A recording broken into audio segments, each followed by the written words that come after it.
Hello viewers, welcome to our channel. నేను మీ చరణ్ పరిమే. జగన్ని అడ్డంగా ఇరికించిన ఒక ఐపీఎస్ ఆఫీసర్ ఏ విధంగా ఇరికించాడంటే, ఏకంగా జగన్కి బహిరంగ లేఖ రాసి, జగన్కనే కాదు ప్రజలకే బహిరంగ లేఖ రాసి ప్రభుత్వానికి ప్రజలకు ముందు ఉంచాడు. సో దాంతో ఇప్పటిదాకా జరిగిన అనేక విషయాల్లో ఆయన క్లారిటీ అయితే ఇచ్చే ప్రయత్నం చేశారు. ఇందులో ముఖ్యంగా ఏంటంటే, ఏదైతే ముంబైకి సంబంధించిన కేసు ఉందో, జత్వానీ కేసు, ఆ కేసుకు సంబంధించి అనేక విషయాలు బయటపెట్టాడు.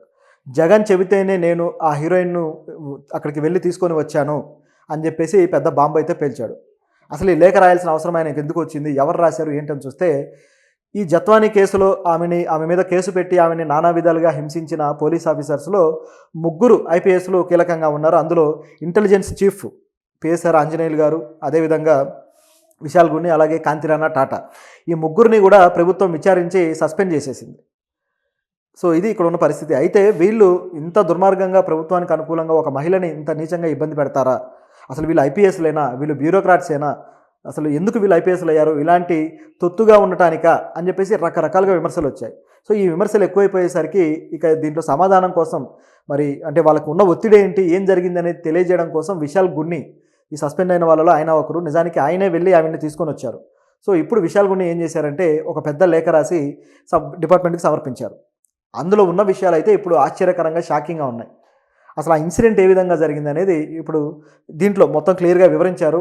చెప్పాలంటే అది వకీల్ సాబ్ సినిమాలో ఏ విధంగా అయితే జరుగుతుందో, ఒక పోలీస్ ఆఫీసర్ పరిగెత్తుకుంటూ పోయి ఒక ఆఫీసర్ ఉంటుంది, ఆవిడ నేను వెంటనే ఇన్సిడెంట్ జరగగానే వెళ్ళి వాళ్ళని కలెక్ట్ చేసుకున్నాను అది ఇది అని చెప్పేసి అంటుంది.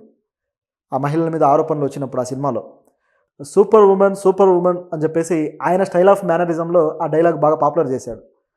ఎగ్జాక్ట్గా అదే తరహాలో ఇక్కడ కేసు నమోదవ్వక తొలికే డైరెక్ట్గా అక్కడికి వెళ్ళిపోయి చక్క ఆమెను అరెస్ట్ చేసి తీసుకుని వచ్చేశారు. ఇది ఇక్కడ జరిగిన సంఘటన. అయితే దీని వెనకాల ఎవరున్నారు, ఏ విధంగా జరిగింది, అంత ప్లాన్డ్గా సినిమాటిక్గా ఎవరు చేశారని గమనించి చూస్తే భలే ట్విస్టులు అనమాట. నిజానికి విశాల్ గున్ని ఆయనకి ఒక కాల్ అయితే వచ్చింది, అది కూడా సీఎంఓ నుంచి కాల్ వస్తే ఎవరైనా సీఎం ఆదేశాలు ఉంటేనే వస్తాయి కాల్స్. సో అక్కడ నుంచి కాల్ వచ్చింది. అక్కడ నుంచి మాట్లాడింది ఎవరయ్యా అంటే ఇంటెలిజెన్స్ చీఫ్ ఆంజనేయులు గారు. సో ఆయన ఒక ప్రతిపాదన చేశాడు, మీరు వెళ్ళి ఒక వ్యక్తిని అరెస్ట్ చేసి తీసుకురావాలి, ఆ వ్యక్తి మీద కేసు నమోదు చేయాలి అని చెప్పేసి, ఆ జత్వానీ మీద ఏ కేసు అయితే నమోదు చేయాలో దానికి సంబంధించిన ప్లాన్ అంతా కూడా ఆయనకు వివరించాడు. అది కూడా లిఖితపూర్వకంగా ఇచ్చారట, ఈ విధంగా చేయాలి అని చెప్పేసి. సరే అని చెప్పి అనుకున్నారు. తర్వాత ఆయన ఆఫీస్కి వెళ్ళి కలవడం జరిగింది. కలిసిన తర్వాత ఎట్లా ప్రాసెస్ మొదలు పెట్టాలి అని చెప్పేసి అక్కడ డెసిషన్ జరిగింది. ఇది ఆయన జనవరి 31వ తారీఖు చెప్పాడు ఈ విధంగా. అప్పటికి కేసు నమోదు కాలేదు.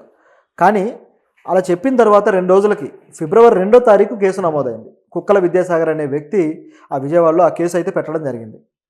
అంటే కేసు లేకుండానే వ్యక్తిని అరెస్ట్ చేయాలనే ప్లాన్ సీఎంఓ నుంచి ఉందంటే ఇది ఎంత పెద్ద కుట్ర అనే దానికి ఇది ఒక పెద్ద ఎగ్జాంపుల్. ఎవరైనా కేసు వేసిన తర్వాత ఆ వ్యక్తి ఎవరైనా దర్యాప్తు చేసి అరెస్ట్ చేస్తారు. ఇక్కడ అలా లేదు, ముందుగా అరెస్టు తర్వాత కేసు, అట్లా ఉంది. సో చెప్పిన తర్వాత ఈ వ్యక్తి ఇమీడియట్గా వెళ్ళి ఆయన్ని కలెక్ట్ చేసుకోవాలి. అయితే కేసు పెట్టాలి కదా, కేసు పెట్టే రోజు వరకు ఆగారు.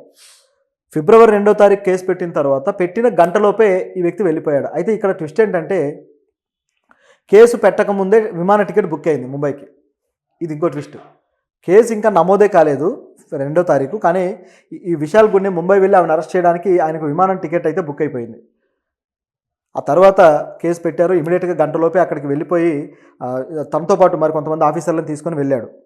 ఒక సిఐని, మరో 2 కానిస్టేబుల్, మొత్తం ముగ్గురిని తీసుకొని ఆయన వెళ్ళడం జరిగింది. పొద్దున 6:30 కేసు నమోదైతే ఆయన గంటలోపే 7:30 కల్లా బయలుదేరాడు. అక్కడ 2 గంటలు అక్కడ ఉండి ఆవిడ ముంబై రోడ్లో ఆవిడ కారుని అడ్డగించి ఆవిడ తల్లిదండ్రుల్ని అందరినీ అరెస్ట్ చేసి ఆంధ్రాకి తీసుకొచ్చారు. ఇది జరిగింది. ఇట్లా తీసుకొచ్చిన తర్వాత ఆవిడ్ని ఇక కేసు అయిపోయేంత వరకు కూడా, మార్చి 14వ తారీఖు వరకు కూడా అక్కడ జైల్లోనే ఉంచి స్టేషన్లో నానా రకాలుగా ఆవిడని హింస పెట్టి టార్చర్ చేసి ఆ తర్వాత విడుదల చేశారు. ఇది జరిగింది. అంటే ఆ కేసు ఆవిడ వచ్చిన తర్వాత చివరికి ముంబైలో ఆవిడ ఏదైతే కేసు పెట్టారో ఒక పారిశ్రామికవేత్త మీద, ఆ కేసును ఆవిడ వెనక్కి తీసుకున్నారు. ఇది జరిగింది. సో ఏ కేసును వెనక్కి తీసుకోవాలని చెప్పేసి ఆవిడని టార్చర్ చేశారో ఆ పని అయితే సక్సెస్ అయింది. దానికోసం ఇదంతా జరిగింది అనేది ఇప్పుడు క్లియర్ అయింది. ఇక్కడ దీంట్లో వేరే ఏ స్పెక్యులేషన్స్ లేవు.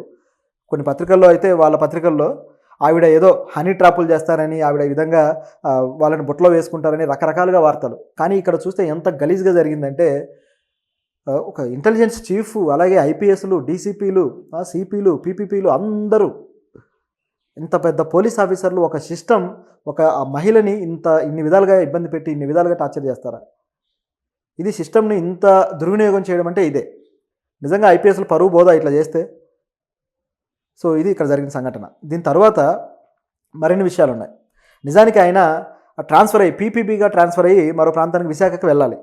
కానీ ఆ విధంగా వెళ్లకుండా ఆ ట్రాన్స్ఫర్ని కూడా ఆపేశాడు ఆంజనేయులు గారు. ఆపేసి నువ్వు ఈ కేసును డీల్ చేసిన తర్వాతనే వెళ్ళాలి, లేకపోతే నేను ఆ విధంగా మిమ్మల్ని డిప్యూటేషన్ మీద పంపించను అని చెప్పేశాడు. దాంతో ఇక ఆయనకు తప్పని పరిస్థితుల్లో విశాల్గూడ్ని వెళ్లాల్సి వచ్చింది అని చెప్పేసి తన లేఖలో మెన్షన్ చేశాడు.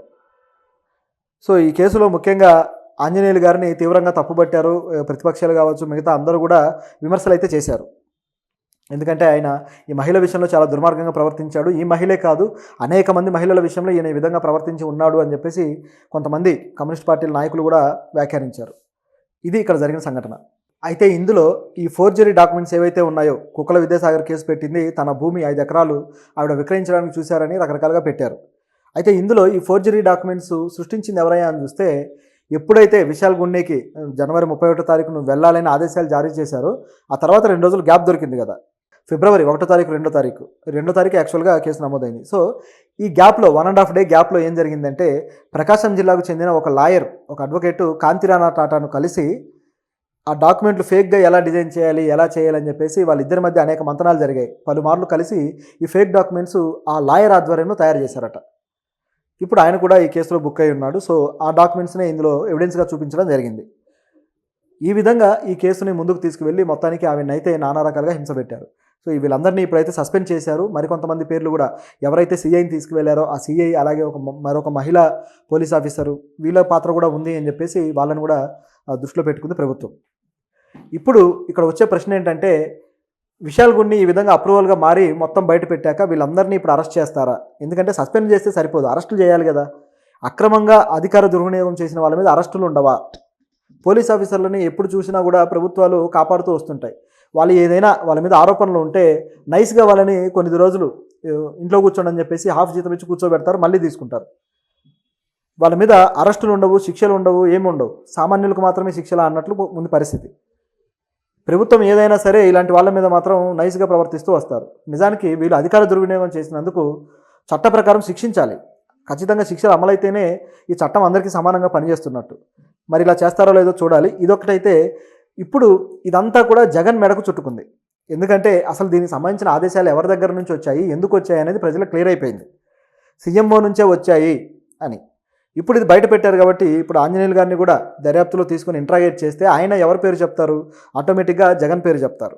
కాబట్టి ఈ కేసులో జగన్ ఖచ్చితంగా నిందితుడు అవుతాడు అనేది క్లియర్. ఇదొక యాంగిల్ అయితే, ఇప్పుడు మరొక ట్విస్ట్. కుక్కల విద్యాసాగర్ అనే వ్యక్తి ఈ కేసులో తాను విక్టిమ్గా చూపించుకుంటూ ఆవిడ మీద కేసు వేశాడు కదా, ఈ వ్యక్తి ప్రస్తుతానికి పరారీలో ఉన్నాడు. ఆ వ్యక్తి ఎక్కడికి వెళ్ళాడు ఏంటనేది ఎవరికి తెలియట్లేదు. ఆయన ఫోన్ స్విచ్ ఆఫ్ చేసుకొని ఉన్నాడు. కొంపదీసి దేశం వదిలి పారిపోయాడా, ఇంకెక్కడన్నా తలదాచుకున్నాడా అనేది ఇప్పుడు పోలీసులు బృందాలుగా గాలిస్తూ ఉన్నారు. సో ఆయన దొరికితే ఇక మిగతా విషయాలు కూడా